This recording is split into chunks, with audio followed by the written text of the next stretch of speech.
Good morning. This is Kasey Jenkins, Vice President of McCormick Investor Relations. Thank you for joining today's third quarter earnings call. To accompany this call, we posted a set of slides at ir.mccormick.com. We'll begin with remarks from Lawrence Kurzius, Chairman, President, and CEO, and Mike Smith, Executive Vice President and CFO, and we will close with a question and answer session. During this call, we will refer to certain non-GAAP financial measures. The nature of those non-GAAP financial measures and the related reconciliation to the GAAP results are included in this morning's press release and slides. In our comments, certain percentages are rounded. Please refer to our presentation for complete information. In addition, as a reminder, today's presentation contains projections and other forward-looking statements. Actual results could differ materially from those projected. The company undertakes no obligation to update or revise publicly any forward-looking statement, whether because of new information, future events, or other factors. Please refer to our forward-looking statement on slide 2 for more information. I will now turn the discussion over to Lawrence. Thank you, Kasey. Good morning, everyone. Thanks for joining us. Our third quarter performance demonstrates again that the combination of our balanced portfolio with the effective execution of our strategies to capitalize on accelerating consumer trends and the strong engagement of our employees have positioned us well to drive differentiated growth. Remarkably, we delivered an 8% sales increase versus last year and 17% versus 2019. Our third quarter results reflect a robust and sustained growth momentum as we delivered organic sales growth on top of our exceptional third quarter performance last year. Our third quarter results also include strong contributions from Cholula and FONA. Sales growth in our Flavor Solutions segment was broad-based, with the at-home products in our portfolio, flavors and seasonings, growing at approximately the same rate as our away-from-home products, which was primarily driven by a robust recovery from last year's lower demand from our restaurant and other food service customers attributable to COVID-19 restrictions and consumers' reluctance to dine out. Our consumer segment results reflect the lapping of the year-ago elevated demand in the lockdown days of the pandemic from consumers eating and cooking more at home, as well as a sustained shift to consumer at-home consumption higher than pre-pandemic levels. Taken together, these results continue to demonstrate the strength and diversity of our offering. The breadth and reach of our portfolio, with compelling offerings for every retail and customer strategy across all channels, creates a balanced and diversified portfolio that enables us to drive consistency in our performance even in a volatile environment. Turning to slide 5, total third quarter sales grew 8% from the year-ago period, or 5% in constant currency. Substantial constant currency sales growth in our Flavor Solutions segment more than offset the slight constant currency sales decline in our Consumer segment, driven by the factors I just mentioned. Adjusted operating income was comparable to the third quarter of last year, including a 3% favorable impact from currency. The benefit of higher sales was more than offset by higher cost inflation and industry-wide logistics challenges, as well as by a shift in sales between segments. On the bottom line, our third quarter adjusted earnings per share was 80 cents compared to 76 cents in the year-ago period, driven by higher sales at a lower tax rate, partially offset by cost pressures. As we have stated previously, we expect growth to vary by quarter in 2021.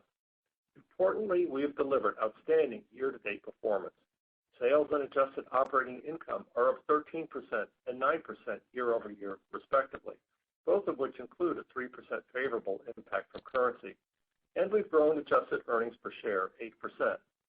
Year-to-date versus 2019, we've driven sales, adjusted operating income, and adjusted earnings per share growth of nearly 20% across all three metrics. I'd like to say a few words about the current cost environment's impact on our third quarter results, as well as our outlook, which Mike will cover in more detail.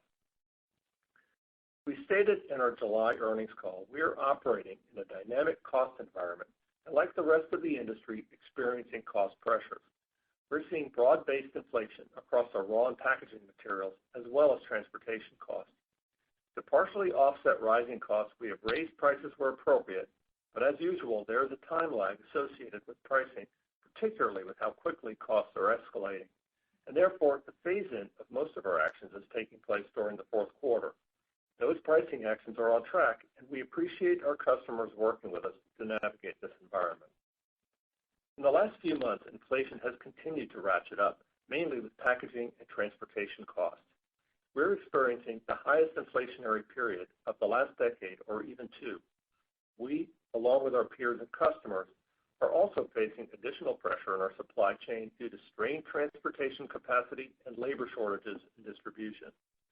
These pressures not only impact costs, but also negatively impact sales as the addition of further supply chain complexity makes it harder to get orders shipped and received by customers, and this pressure is amplified by continued elevated demand. Overall, we have a demonstrated history of managing through inflationary periods with a combination of pricing and cost savings, and we expect to manage through this period as we have in the past. Now let's turn to our third quarter segment business performance, which includes comparisons to 2019 pre-pandemic levels, as we believe these will be more meaningful than the comparisons to 2020, given the dramatic shift in consumer consumption between at home and away from home experienced in the year-ago period. Starting on slide 7, consumer segment sales grew 1%, including a 2% favorable impact from currency and incremental sales from our Cholula acquisition, compared to the highly elevated demand levels in the year-ago period. Our consumer segment organic sales momentum on a 2-year basis was up double digits, highlighting how the sustained shift in consumer consumption continues to drive increased demand for our product and outpaces pre-pandemic levels. Our Americas constant currency sales declined 1% in the first quarter, with incremental sales from our Cholula acquisition contributing 3% growth. Our total McCormick U.S. branded portfolio consumption, as indicated in our IRI consumption data and combined with unmeasured channels, declined 10%, following a 31% consumption increase in the third quarter of 2020, which results in a 19% increase on a 2-year basis. Demand has remained high, and we are realizing the benefit of our U.S. manufacturing capacity expansion, although some products remain stretched by sustained high demand. Shelf conditions are improving, and we're seeing sequential improvement in our share performance. That said, as I mentioned moments ago, the current issues related to logistics pressures continue to make it challenging for market leaders like McCormick to keep high demand products in stock, which has prevented us from making further progress in replenishing both retailer and consumer inventories in the third quarter. Importantly, though, we're better positioned than we were last year entering the holiday season and are confident in our holiday merchandising plans. Focusing further on our U.S. branded portfolio, our 19% consumption growth versus the third quarter of 2019 was led by double-digit growth in spices and seasonings, hot sauces, both Cholula and Frank's Red Hot, and barbecue sauce, as well as our Asian and frozen products. In pure play e-commerce, we delivered triple-digit growth compared to 2019, with McCormick branded consumption outpacing all major categories. This is the 6th consecutive quarter our U.S. branded portfolio consumption grew double digits versus the same period 2 years ago, which reflects the continuation of consumers cooking and using flavor more at home and the strength of our brands. Our key categories continue to outpace the center of store growth rates versus the same period 2 years ago, favorably impacting not only the McCormick brand, but our smaller brands as well. Household penetration and repeat rates have also grown versus 2019. And when our consumers shop, they are buying more of our products than they were pre-pandemic. McCormick continues to win in hot sauce. Across our brands, McCormick rose to be the #1 hot sauce manufacturer globally earlier this year. In the third quarter, Frank's Red Hot, the #1 brand in the U.S., was joined at the top of the category by Cholula, which we have driven to the #2 ranking.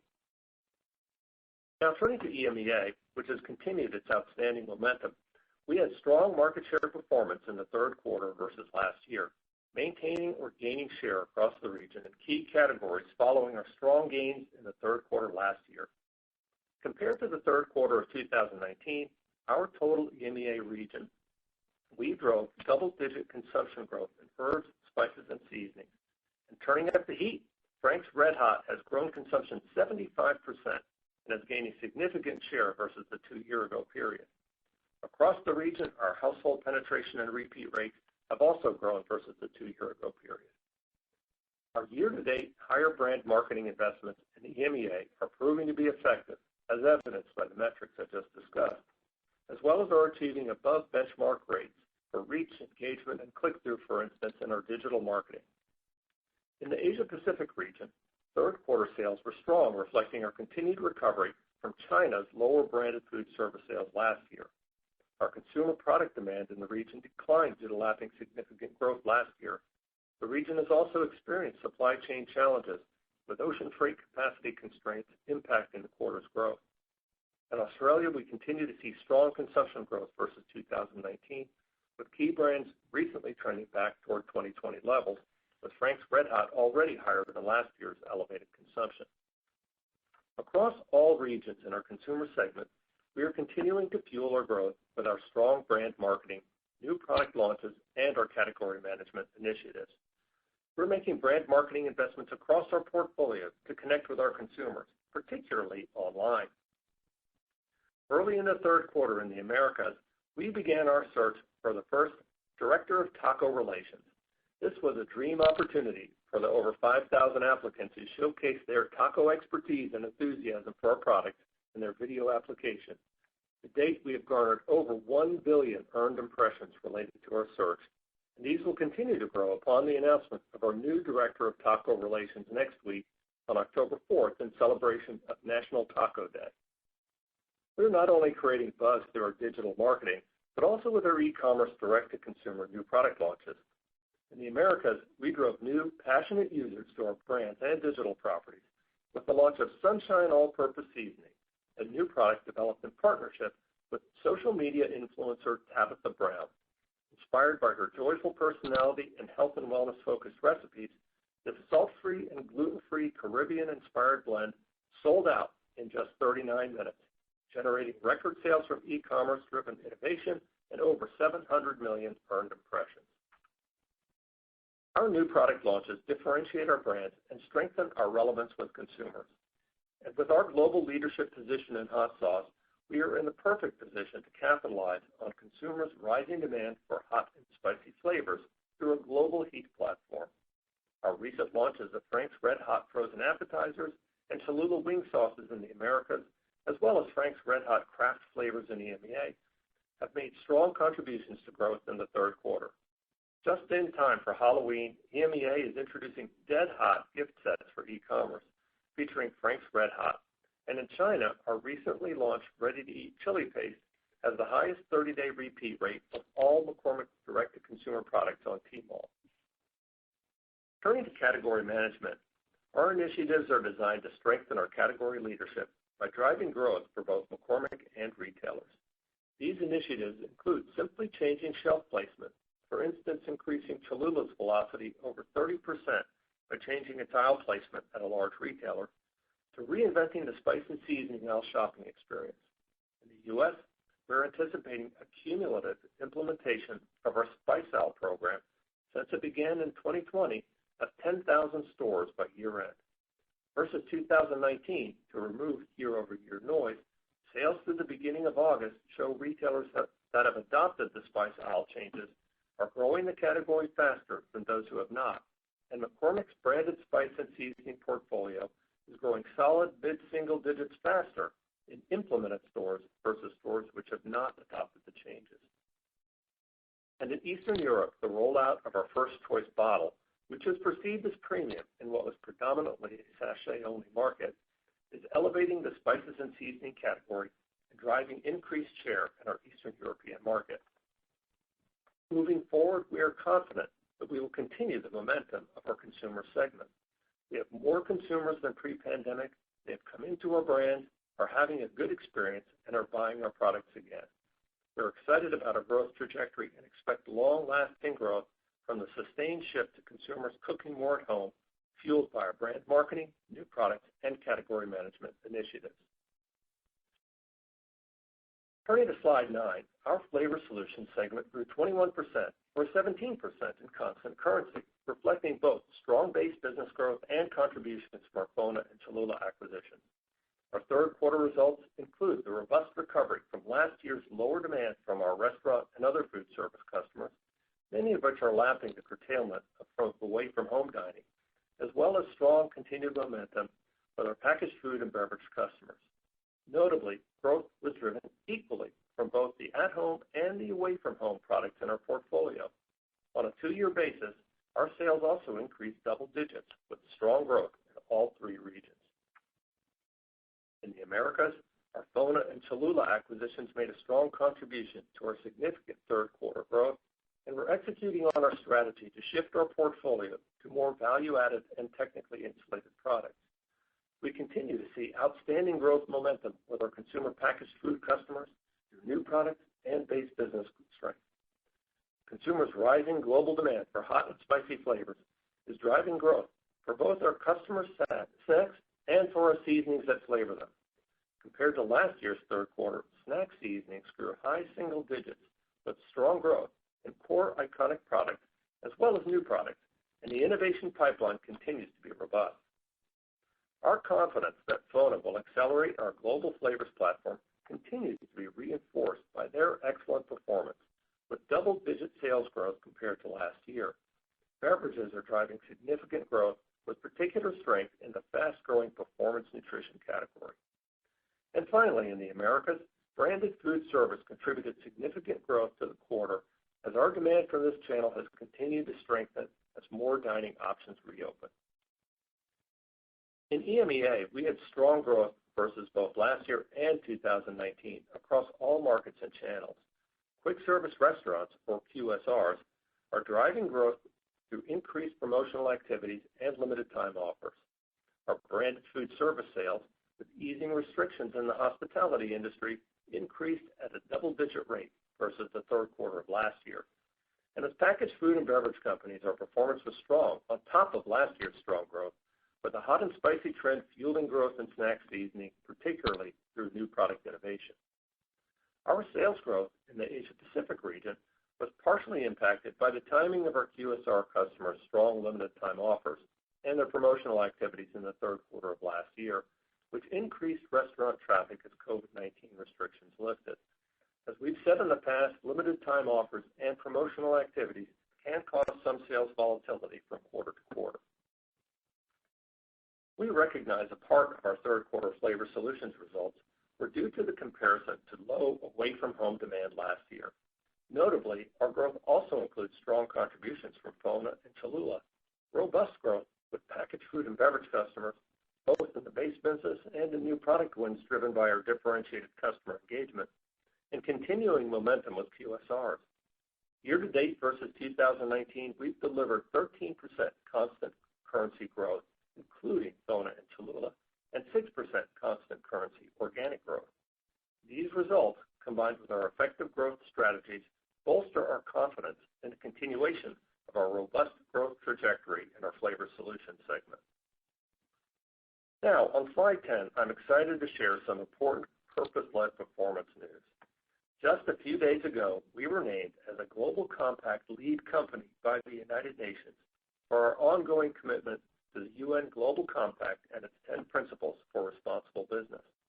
We are honored by this recognition for our commitment to sustainability and to be one of only 37 companies in the world and the only U.S.-based food producer to be included on this prestigious list. Sustainable sourcing is a top priority, and we've been actively working on initiatives such as our sustainability-linked financing partnership with IFC and Citi, which provides our herb and spice suppliers in Indonesia and Vietnam with financial incentives linked to improvements in measures of social and environmental sustainability, as well as our partnership with Heifer International on the launch of the Carta Forestry Project, which aims to increase smallholder farmer resilience and improve the quality of cardamom and allspice in Guatemala. In addition, Latina Style Inc. recently named us as one of the top 50 best companies for Latinas to work in the U.S. We are thrilled to be recognized for our continued efforts around diversity and inclusion. We're committed to the long-term vitality of the people, communities, and the planet we share, and are proud of our impact in these areas. We look forward to sharing more about these accomplishments, as well as many others, with you through our Purpose-Led Performance Report, which will be issued early next year. Before turning it over to Mike, I'd like to make some qualitative comments regarding 2022. To be clear, we are not providing 2022 guidance at this time. We are a growth company, and we expect to grow in both of our segments next year. At the foundation of our sales growth is the rising consumer demand for flavor fueled by younger generations. We've intentionally focused on great categories that are growing and generating a long-term tailwind. We're capitalizing on the long-term consumer trends that accelerated during the pandemic, and we're successfully executing on our strategies and initiatives. In this dynamic and fast-paced environment, we are ensuring that we remain focused on long-term sustainable growth. Recently, cost pressures have rapidly accelerated, and we're preparing for them to remain in 2022. We plan to mitigate these costs, which we expect to fully offset over time through a combination of CCI-led cost savings, revenue management initiatives, and pricing actions as needed. In addition, we're taking prudent steps to reduce discretionary spend where possible. We also expect the impact of COVID-19 to persist into 2022, which will create continued broad-based supply chain challenges. We've successfully demonstrated in the past our ability to manage through inflationary environments and cost pressures. Importantly, our strong growth trajectory supports our confidence in our long-term financial algorithm to drive continuous value creation through top-line growth and margin expansion. We have a strong foundation and remain focused on the long-term goals, strategies, and values that have made us so successful. Around the world, McCormick employees drive our momentum and success, and I thank them for their hard work, engagement, and dedication, particularly in such a volatile environment. And now I'll turn it over to Mike. Thanks, and good morning, everyone. For the reasons Lawrence mentioned, my comments will also include comparisons to 2019. Starting on slide 13, our top-line growth continues to be strong. We grew constant currency sales 5% during the third quarter compared to last year, with incremental sales from our Cholula and FONA acquisitions contributing 4% across both segments. Higher volume and mix drove our organic sales increase, with Flavor Solutions growth offsetting a decline in the consumer segment. Versus the third quarter of 2019, we grew sales 15% in constant currency, with both segments growing double digits. During the third quarter, our consumer segment continued to lap last year's exceptionally high demand. Versus 2020, our third quarter consumer segment sales declined 1% in constant currency, which includes a 3% increase from the Cholula acquisition. Compared to the third quarter of 2019, consumer segment sales grew 14% in constant currency. On slide 14, consumer segment sales in the Americas declined 1% in constant currency, lapping the elevated lockdown demand in the year-ago period, as well as the logistics challenges Lawrence mentioned earlier. Incremental sales from the Cholula acquisition contributed 3% growth. Compared to the third quarter of 2019, sales increased 17% in constant currency, led by significant growth in the McCormick, Lawry's, Grill Mates, Old Bay, Frank's Red Hot, Cholula, Zatarain's, Gourmet Garden, Simply Asia, Stubb's, and El Guapo branded products. That's a lot of brands, partially offset by a decline in private label. In EMEA, constant currency consumer sales declined 11% from a year ago, also due to lapping the high demand across the region last year. Notably, this decline includes strong growth in our Eastern European market, on top of their significant volume growth last year, which was more than offset by declines in the region's other markets.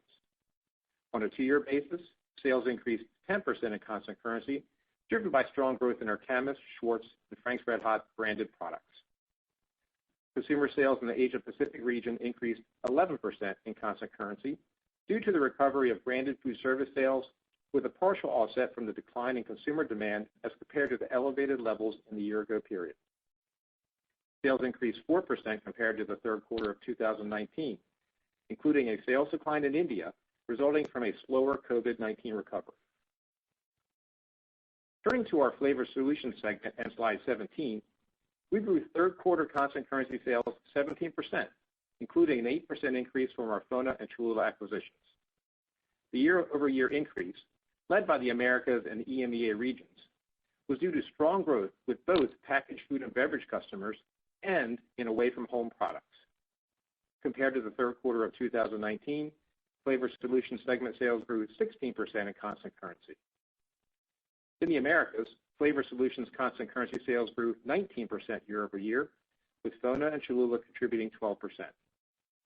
Volume and product mix increased, driven by significantly higher sales to branded food service customers, together with growth to packaged food and beverage companies, with strength in snack seasonings.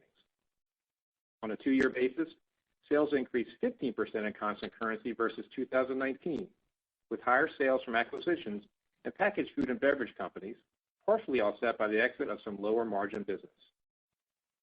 In EMEA, constant currency sales grew 19% compared to last year due to increased sales to QSRs and branded food service customers, as well as continued growth momentum with packaged food and beverage companies.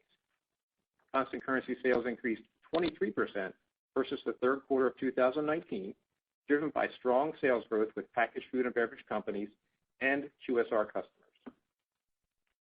In the Asia Pacific region, Flavor Solutions sales rose 1% in constant currency versus last year and increased 8% in constant currency versus the third quarter of 2019, both driven by QSR growth and partially impacted by the timing of our customers' limited time offers and promotional activities. As seen on slide 21, adjusted operating income, which excludes transaction and integration costs related to the Cholula and FONA acquisitions, as well as special charges, was comparable to the third quarter of last year, including a 3% favorable impact from currency. Adjusted operating income in the consumer segment declined 10% to $188 million, or in constant currency 12%, driven by the cost pressures from inflation and logistics challenges, partially offset by CCI-led cost savings. These logistics challenges not only impacted costs, but also negatively impacted sales. In the Flavor Solutions segment, adjusted operating income rose 32% to $84 million, or 27% in constant currency. Higher sales, CCI-led cost savings, and favorable product mix as we continue to migrate our portfolio more than offset the cost pressures in this segment.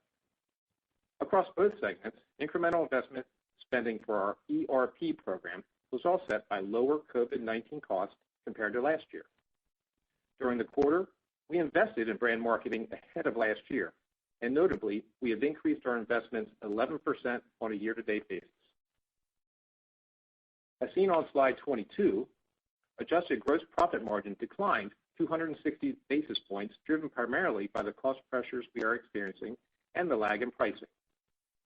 Our selling, general, and administrative expense as a percentage of sales declined 110 basis points, driven by leverage from sales growth. These impacts netted to an adjusted operating margin decline of 150 basis points. In addition to the factors I mentioned a few moments ago, a sales shift between segments unfavorably impacted both gross and operating margins. Turning to income taxes, our third quarter adjusted effective tax rate was 14.1%, compared to 19.3% in the year-ago period. Both periods were favorably impacted by discrete tax items, with a larger impact this year due to the favorable impact of a reversal of a tax accrual. Adjusted income from unconsolidated operations declined 5% versus the third quarter of 2020. Based on our year-to-date results, we now expect a mid-single-digit increase in our adjusted income from unconsolidated operations for 2021, up from our previous projection of a low single-digit decrease. This improvement is driven by strong performance from our McCormick de Mexico joint venture. At the bottom line, as shown on slide 25, third quarter 2021 adjusted earnings per share was 80 cents, compared to 76 cents for the year-ago period.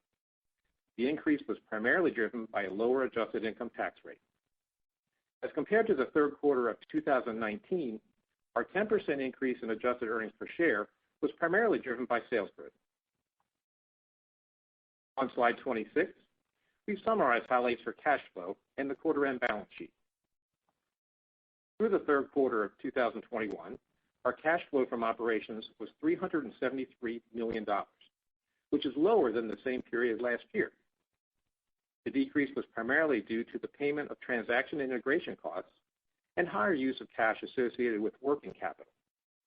This includes the impact of planned higher inventory levels to support significantly increased demand and to mitigate supply and service issues, as well as buffer against cost volatility. Through the third quarter, we've returned $272 million of this cash to our shareholders through dividends, and use $190 million for capital expenditures. Our priority is to continue to have a balanced use of cash, funding investments to drive growth, returning a significant portion to our shareholders through dividends, and paying down debt. Now turning to our 2021 financial outlook on slides 27 and 28. With our broad and advantaged flavor portfolio, our robust operating momentum, and effective growth strategies, we are well positioned for another year of differentiated growth and underlying performance, tempered by the higher inflation ahead of pricing and the logistic challenges we previously mentioned. For 2021, we are projecting top line and earnings growth from our strong base business and acquisition contribution, with earnings growth partially offset by incremental COVID-19 costs and ERP investment, as well as a higher projected adjusted effective tax rate. We continue to expect an estimated 3 percentage point favorable impact of currency rates on sales, and for the adjusted operating income and adjusted earnings per share, a 2 percentage point favorable impact of currency rates. At the top line, due to our strong year-to-date results and robust operating momentum, we now expect to grow constant currency sales 9% to 10%, which is the high end of our previous projection of 8% to 10%, and includes a 4% incremental impact from the Cholula and FONA acquisitions. We had initially projected an incremental acquisition impact in the range of 3.5% to 4%. We anticipate our organic growth will be led by higher volume and product mix, driven by our category management, brand marketing, and new products, as well as pricing. We are now projecting our 2021 adjusted gross profit margin to be 150 to 170 basis points lower than 2020 due to the increase in cost pressures I mentioned earlier. While we continue to expect a mid-single-digit increase in inflation for the year, it has moved higher and is now approaching a double-digit increase in the fourth quarter. Overall, our projected adjusted gross margin compression reflects unfavorable impacts from sales mix between segments, cost inflation, and COVID-19 costs, partially offset by pricing and margin accretion from the Cholula and FONA acquisitions. As a reminder, we price to offset cost increases. We do not margin up. Our estimate for COVID-19 cost remains unchanged at $60 million in 2021 versus $50 million in 2020 and is weighted to the first half of the year. Reflecting the change in gross profit margin outlook, we are lowering our expected constant currency adjusted operating income growth. Our adjusted operating income growth rate reflects expected strong underlying performance from our base business and acquisitions, projected to be 8% to 10% constant currency growth, which includes the higher inflation ahead of pricing and logistics challenges, and partially offset by a 1% reduction from increased COVID-19 costs compared to 2020, and a 3% reduction from the estimated incremental ERP investment. This results in a total projected adjusted operating income growth rate of 4% to 6% in constant currency.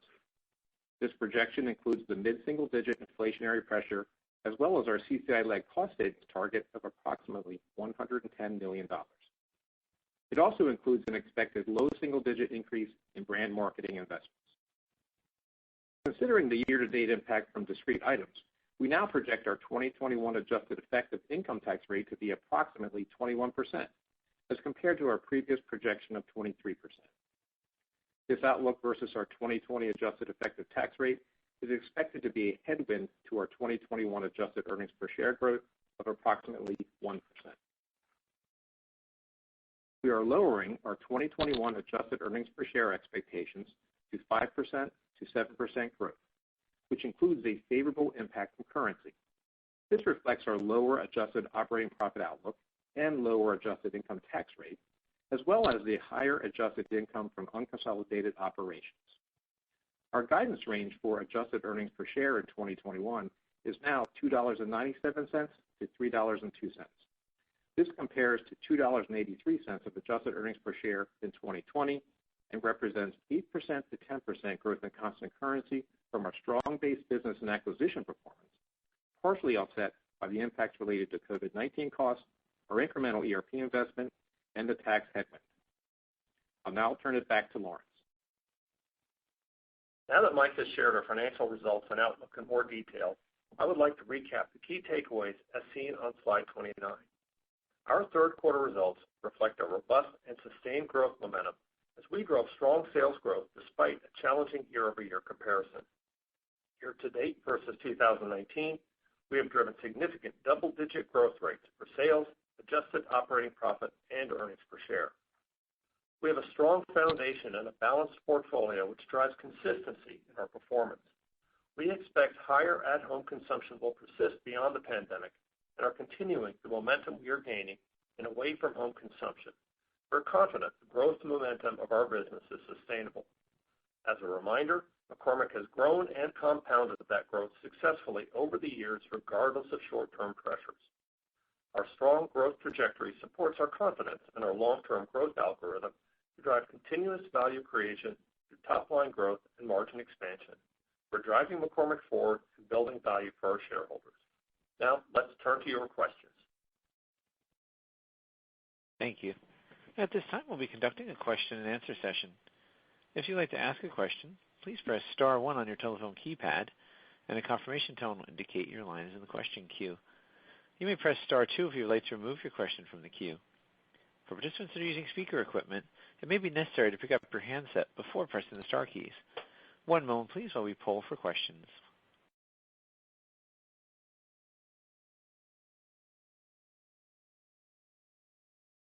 Thank you. Our first question comes from the line of Andrew Lazar with Barclays. Please proceed with your questions. Good morning, everybody. Hi, Andrew. Good morning, Andrew. Hi there. Maybe to start out, at our recent conference and then again this morning, you alluded to, costs and supply chain disruptions likely continuing into fiscal 22. Others have made, very similar sort of comments. Of course, you'll have more pricing kicking in among other actions to mitigate some of the challenges. I think you also had mentioned that ERP costs could be offset by COVID expenses coming down. So I guess, things remain very fluid, of course, and you're not obviously giving specific 22 guidance as of yet. But I'm trying to get a sense of whether sort of an on-algorithm year, particularly on the profit side, would be too much to ask in fiscal 22 at this stage, all things considered, particularly given what I assume will be continued margin pressure, at least through the first half of next year. Right. Well, first of all, Andrew, thanks for the opportunity to talk about it's a pretty high-level question right out of the gate. In your question, you included a couple of my points that I would actually make to answer it. Beginning with, just to be clear, I'm not going to give guidance for next year. There are a lot of moving parts. Things are fluid. We are right in the middle of putting together our budgets for next year right now. As we said in the call, we're very confident about our algorithm over the long term.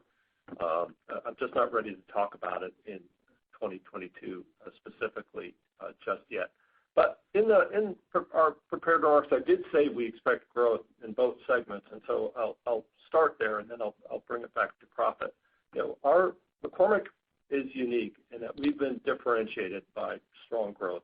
The underlying trends that support our business include the demographic tailwind from younger consumers that has nothing to do with the pandemic, and then many of the consumption trends we believe were reinforced and accelerated by the pandemic. So we believe that going into the pandemic, our growth was differentiated already. Through it, it's been differentiated, and coming out, it continues to be differentiated. We've made investments, including during the time of this pandemic, both organic and through smart acquisitions that put our portfolio more and more into high-growth categories like hot sauce and flavor. And on top of this, we're going to have the top-line benefit of pricing in 2022, so we have confidence in strong growth going forward. For operating profit, there are a lot of puts and takes. Over the last few years, we've had rising ERP investment. Over the last 2, we've had the shock of extraordinary COVID costs. And right now, we, as everyone else, not just in our industry, but across business in general, are wrestling with decades-high inflation. And that's an area where we're not unique. The first 2 of these, rising ongoing ERP investment versus COVID costs, those should largely offset in 2022. And I think just given the magnitude of the costs as we've described previously, everyone should have an expectation around those largely offsetting. And versus the cost, pricing is going to kick in. Pricing has lagged. We have our pricing in the U.S. largely going into effect in fourth quarter in particular, and so I would expect that we would see you should expect to see the benefits from that, not just on the top line but running through the P&L. But remember, the math says that margins compress when we take pricing. Our approach is to take pricing to pass through costs, and so both the numerator and the denominator go up, and so the fraction gets a little bit smaller. So while we do expect that pricing to come in, it would be reasonable to expect some level of margin compression. Nonetheless, with the pricing action and other steps we'll take to offset costs and the top line growth that we expect, I think it's very reasonable to expect solid operating profit growth next year. I'm not ready yet to say if it's exactly on algorithm. Right. I appreciate that color. That's helpful. And then one very quick follow-up, and it may be tough to parse out. In the quarter, though, are you able to sort of break out what impact some of the supply constraints may have had on overall sort of company organic growth? I think organic growth was up about 1%. I don't know if some of the supply constraints were significant enough that it would have meaningfully changed what organic growth looked like in the quarter. Thanks so much. It actually did have an impact on the fourth quarter. I think we're not. Sorry, did I say fourth? I misspoke there. It's third quarter. And we haven't quantified that, and I'm not prepared to. But it was material. We normally would not have a backlog at all. To have the idea of having a backlog of orders is unprecedented. We have backlog that's measurable in days, and so it definitely had an impact. It would have been our hope to actually continue to rebuild trade inventories as we went through the quarter, which have not yet been fully recovered, and we were not able to do so. We really wanted and planned to ship more. These logistics challenges are very real. It is we've gone from a very strategic discussion just now to a very tactical one, but just simply getting product out there has been a challenge in the face of but it's still very high demand at the same time that we're having these logistical challenges. I'd say that the trade channels are still a bit starved for inventory. Plus, you notice we did narrow our range on sales to the high end of the range, so we have very strong confidence in the fourth quarter. Yeah. Thanks so much. Thank you. Our next question is from the line of Ken Goldman with J.P. Morgan. Please proceed with your question. Hi, thank you. Just on pricing, are there any geographies or categories or brands where maybe getting the pricing you hoped for has been a little more challenging than in others? And I guess I'm curious, where are you in your, journey, so to speak, of taking incremental pricing to offset some of the newer or more severe headwinds you're facing? I'm trying to figure out, if you're still having conversations with customers, do you feel most of the heavy lifting is done there for maybe some of the second rounds? That'd be helpful. Thank you.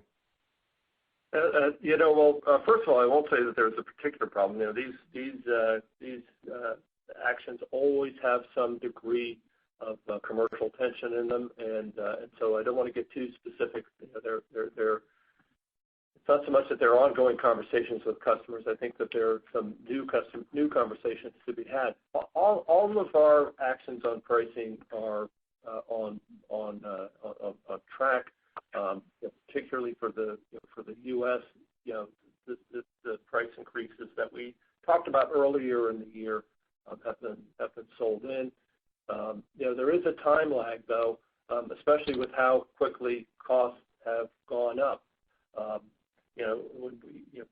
Inflation has accelerated since we launched those pricing plans, and so there's more work to do in that area in 2022. The phase-in of most of our actions is happening in Q4, and we would expect to see the benefit of that in 2022. And I think I'd point you back, Ken, to historical perspective here. We've had high inflationary periods in the past, in the 2008, 2009 time frame, 2011, 2012, where we successfully put in pricing. Actually, both Lawrence and I were at U.S. Consumer during one of those time periods, and we're able to pass through the pricing. We also pull a lot of other levers, whether it's CCI, discretionary spending, to get to Andrew's point about getting back on algorithm from a profit perspective. Great, thank you, and I'll pass it on there. Next question comes from the line of Robert Moskow with Credit Suisse. Please proceed with your question. Thanks. I think this question will sound like Ken's question, maybe a different tack though. Is the conversation different with retailers on how to take pricing or how to think about pricing in the latest in relation to the latest acceleration? Because I think some retailers out there consider the supply chain disruption to be temporary. The labor challenges will go away. And as a result, does that mean you have to shift more towards, I don't know, more variable actions on promotions or packaging changes rather than a straight up list price increase? Well, again, I'm going to say that I can't get specific about any one particular customer. Certainly the pricing actions that we just took, we had a lot of company in going out there. And so, I think, retailers, what they heard from us was similar to what they heard from others. I'm not so sure. We have not gotten that kind of feedback that retailers think that these increases are transitory. There's been some discussion about inflation not continuing to escalate, but there hasn't been any discussion about this not being a reset of pricing levels. And I think that there's broad recognition of that. And I will say that I was on a call with Chairman Jerome Powell yesterday, where he was saying very much the same thing. And so I think that the outlook is that these costs are not transient. They are here to stay, and they're eventually going to have to find their way through in the form of pricing that gets to the consumer and belt tightening across the entire supply chain, including us as a supplier to our customers. Okay, great. So you're saying is it's similar types of conversations. There's no different types of pushback on the second round compared to the first round. It's a similar conversation. Yeah, I'm not differentiating between the two right now. I think if I go much further than that, I'm getting into specifics that are a bit too granular and too prospective. Okay. Anything else you want to tell us about what Jerome Powell said, or do you want to leave it at that? Just like us, he's got to do it in a public forum, so it's all out there. Okay. Thank you. The next question is coming from the line of Adam Samuelson with Goldman Sachs. Please proceed with your question. Yes, thank you. Good morning, everyone. Morning. Good morning. Morning. So I guess on the inflation dynamics, you've highlighted specifically logistics and packaging, and I just want to be clear, is that more on the ocean freight side? Is it domestic trucking, all of the above? And beyond those two discrete buckets, is there anything notable in terms of your own wage rates? And are you seeing pressures in your own labor force domestically, given the rise in given the broad-based labor pressures you're seeing? Hey, Adam, it's Mike. I'll take this, and Lawrence may add a few comments. I mean, like we said on the call, you're right. It's 80 to 90% of this is really logistics, transportation, packaging, things like that. So we have a really good line of sight to our commodity costs in the fourth quarter, obviously. It's really both ocean freight, but also domestic freight. You've actually seen after Hurricane Ida, some of the domestic rates have gone up again. So that's part of the new news that I think we're all experiencing in the U.S. in particular. You've seen globally in the UK, natural gas challenges and things like that too, and trucking challenges. So, it's both getting it here and getting it to customers. From a wage rate perspective, we've taken actions just like other companies have to try to aggressively attract talent in our manufacturing facilities and DCs with retention bonuses and other actions like that. So I think, to Lawrence's point, these labor rates aren't going to go back down. There's been a reset of a cost level that it may not escalate further. That's to be seen, but we're not going to have deflation on labor rates. Right, and I'll just add to that the cost increases that we're talking about are not things that are unique to McCormick at all. The biggest increases have been on packaged materials and on transportation costs, and followed by raw material and labor. And I'd say that we look a lot like everybody else in that regard. Okay, that's helpful. And then if I could ask a more longer-term margin question, and it's really in the flavor solution business. And I guess I'm thinking to the kind of couple of years pre-COVID in that business, and you've done through acquisition and internal initiatives, have done a lot of heavy lifting to get the margins in that business to the kind of 14-15% level from about 10% back in 2015, 2016. And we're now back in the 13 to 14% range. And I'm just trying to think about where that business can go from here once we maybe get through some of these price cost imbalances in the near term. Do you think there's a lot more room on mix to really push that business higher?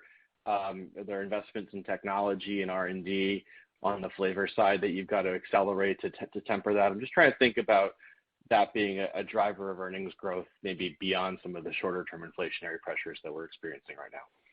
Adam, we're going to have to bring you in to help write some of our IR materials. We have great confidence in the margin trajectory of our flavor solutions business. We're really changing the portfolio. The big driver of our margin improvement over time has been the shift in the portfolio to more value-added, technically insulated products. We've made organic investments in that part of the business. We've done acquisitions in that part of the business to accelerate the growth. And as the portfolio continues to shift in that direction, it's going to drive really a structural improvement in margin. Those are just categories that command a better margin, and it's going to mix the business up. And at the same time, we've made the decision to get out of some of the lower margin stuff, some of which is really low margin, and we've found graceful ways of exiting some of that without getting on the wrong side of customer relationships. So, I'd say our long-term outlook for continued expansion of our flavor solution is one of the things that underpins our confidence in our long-term algorithm. I think the FONA acquisition has even given us more confidence in continuing to migrate that portfolio with really combining their technical expertise with ours. And I'll just try to, there's been, a number of the notes are going to try and parse it, organic sales out from acquisition and so on.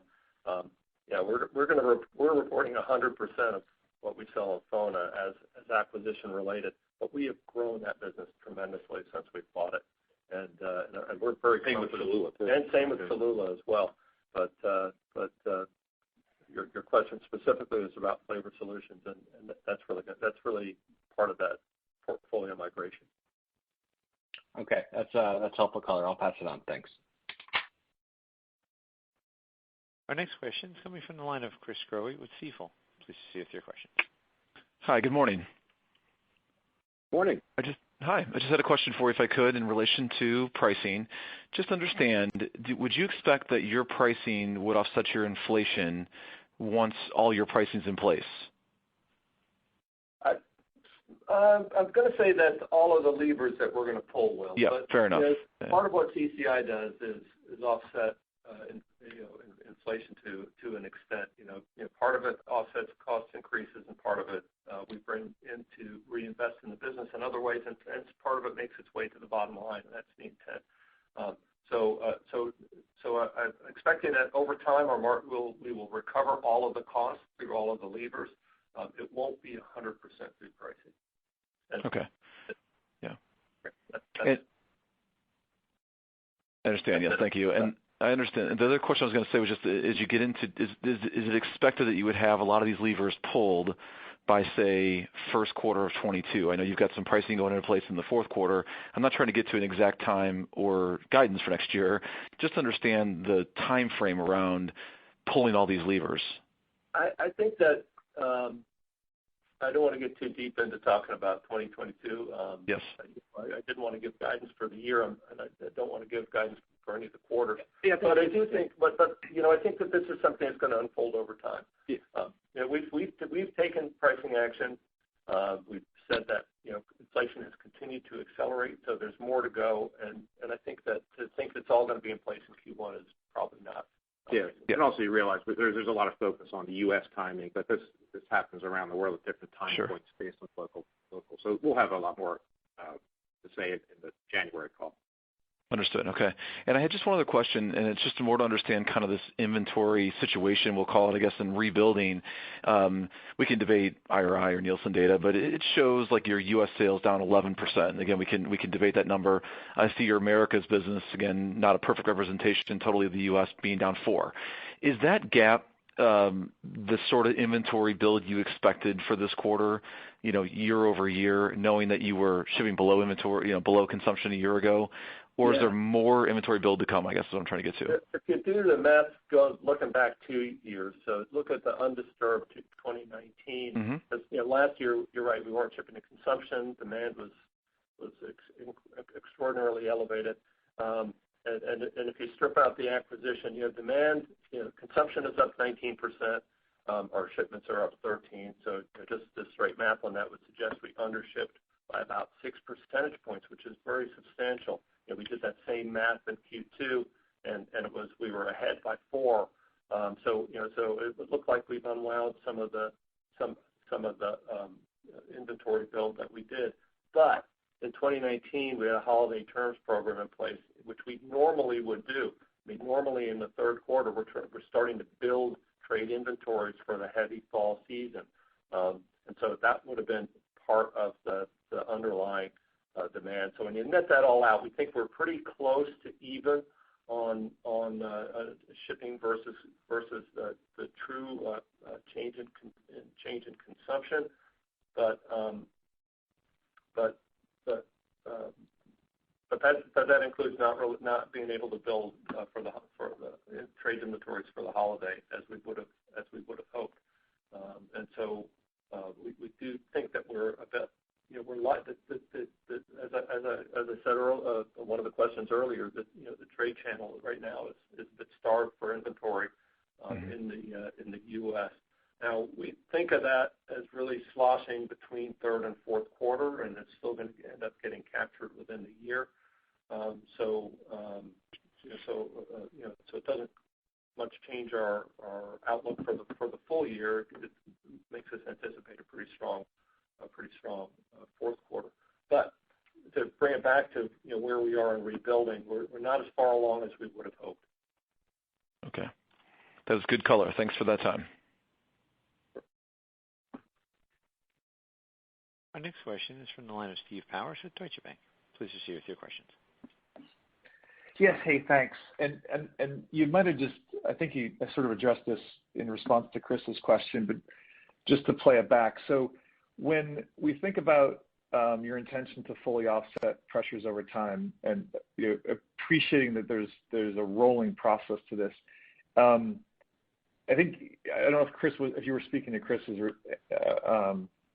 response specifically on pricing or just all the offsets, but I guess what I'm trying to get a sense for is just on those rolling offsets, when do you think you hit run rate your run rate achievement of those offsets? Is that a middle of next year type of timeline, or is it more realistic to think that it progresses all the way through and it's not until the closer to the end of 22 where you hit the full offset run rate? Just trying to get a sense, order of magnitude, the pacing of your effort.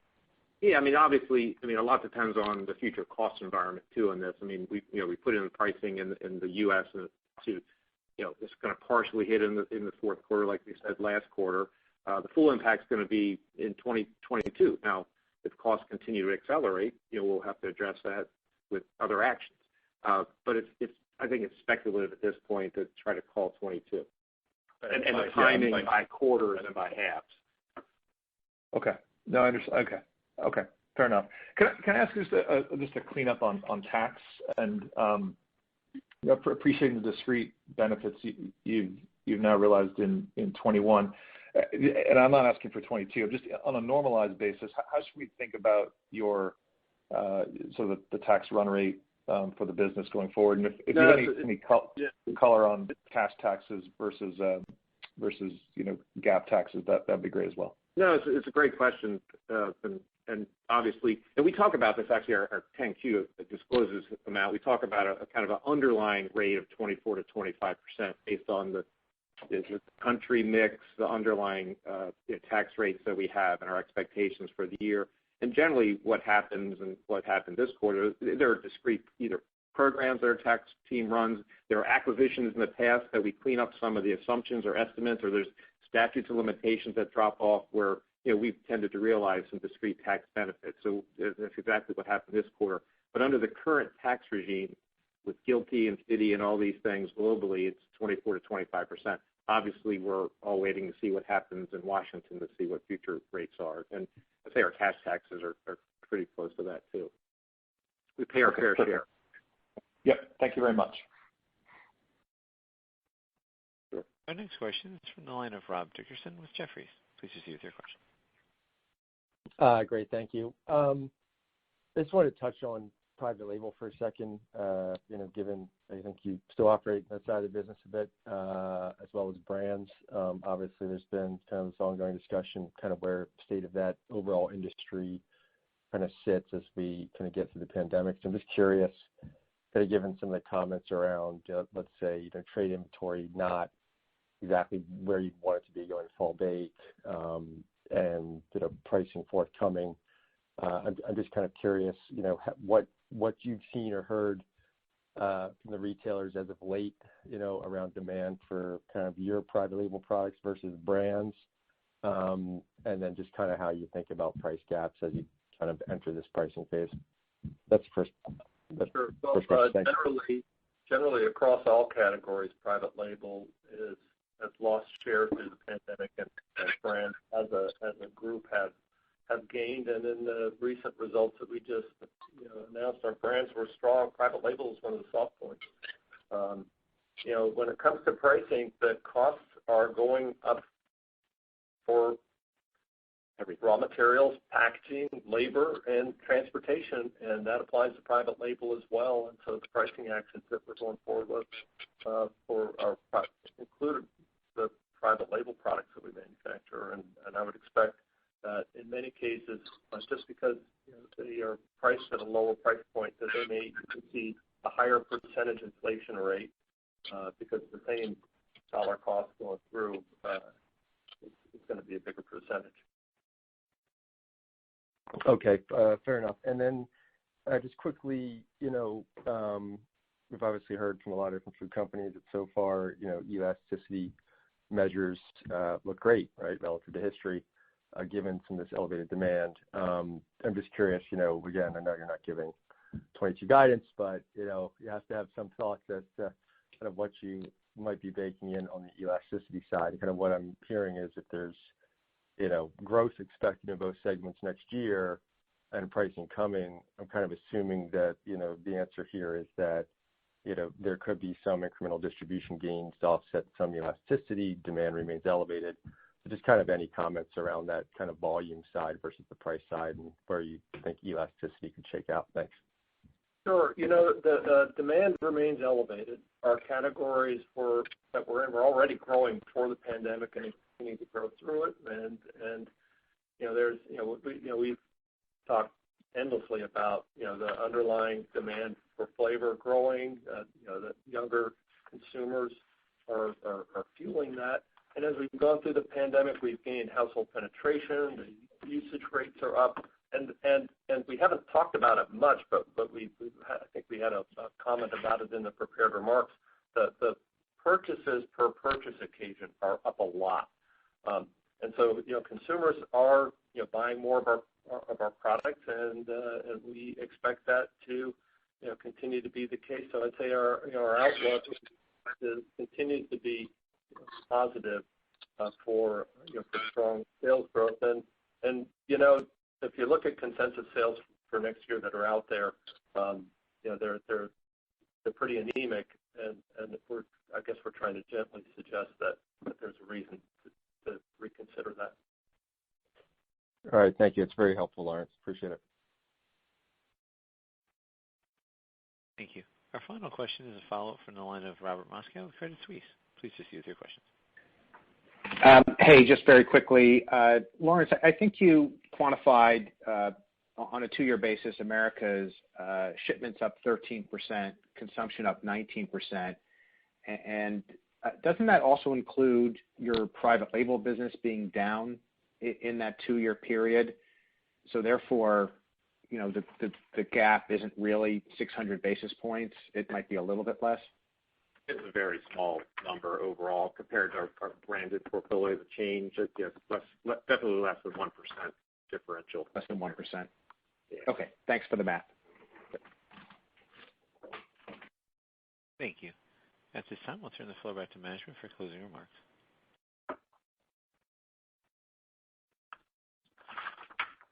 Oh my gosh, we're out of questions. Great. Thanks everyone for your questions and for participating on today's call. McCormick is differentiated by the breadth and the reach of a balanced portfolio, which has sustainably positioned us for growth. We're very pleased with our outstanding year-to-date operating performance, which proves the strength of our business model, the value of our products, and capabilities as a company. Looking ahead, we expect to drive even further growth as we continue to execute on our strategy, actively respond to changing consumer behavior, and capitalize on new opportunities. Thank you for your time this morning.